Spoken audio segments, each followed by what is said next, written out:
in Dharamsala, India, on a trail up the hill to the home of the Dalai Lama, the spiritual leader of Tibet. It's a pilgrimage site for travelers with an interest in Tibetan Buddhism or who are in need of a spiritual retreat. At the main Tibetan temple, pilgrims join Buddhist monks and nuns in prayer, and all are welcome. On the Kora, a walking pilgrimage around the Dalai Lama's residence, pilgrims turn prayer wheels inscribed with the mantra Om Mani Padme Hum, which means Hail to the Jewel in the Lotus.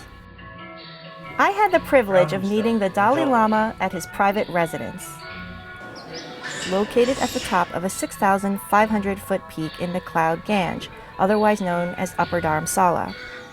We talked about his latest book, Beyond Religion, in which he proposes a standard of ethics grounded in principles of compassion and concern for others.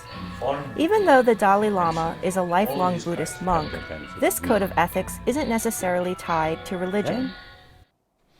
Any moral principle based on religion, then it never be universal.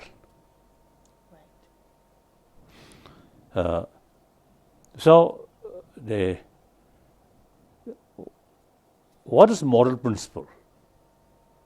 Simply keep some kind of sense of concern of others' well-being. That also, on the basis of recognition, I am one of them. We are social animal. The society, humanity, happy, I also get maximum benefit. If society too much cruel, too much sort of deceiving, too much lies, you also suffer. Individual's life entirely depend on the society. Society happy, peaceful, compassionate. Firstly, I think society happy, friendly, you get benefit. This is not question of believer or non-believer. Even animal, when we keep some pets, not keeping them as if they are religious believer, but simply sentient being or mammals who also have the ability to show affection.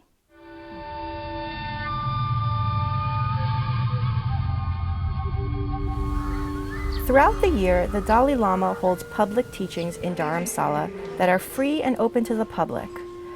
While here, it's possible to observe Buddhist monks as they take part in a debate, a unique tradition in which one monk punctuates his arguments with a flourish and a clap, while the other monk sits in silence and listens. Or you might be able to sit in on a class at the Institute of Buddhist Dialectics, where the monks learn advanced scriptures on their way to becoming ordained. Everywhere in Dharamsala there are signs of Tibet, but this is still India, and the blend of cultures is what makes the town unique. We are also in the midst of the mighty Himalayas, and from every angle you can see those snow-capped peaks. Even if the Dalai Lama weren't in town at the moment, we would feel his presence everywhere, from photographs on the walls to the smiles on the faces of passing monks and nuns. His message of compassion, after all, is practiced by everyone around us. We want this 21st century as a century of peace. Previous century becomes century of bloodshed, century of violence. Now, genuine peace is through within peace, inner peace, through inner peace. The real sort of factor develop violence is hatred, anger, fear. So when we talk about peace and violence, peace and war, ultimately related with our emotion. So we have to deal with the emotion. Emotion is the ultimate source of violence or non-violence.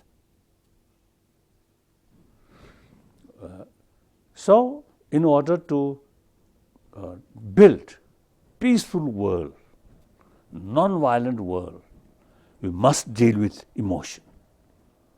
So calm mind is very, very important to carry investigation about the truth.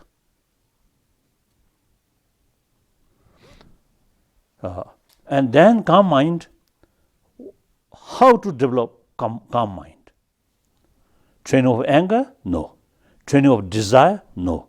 Training of competition? No. Training of warm-heartedness. So that's the way. This is Barbara Chai for the Wall Street Journal.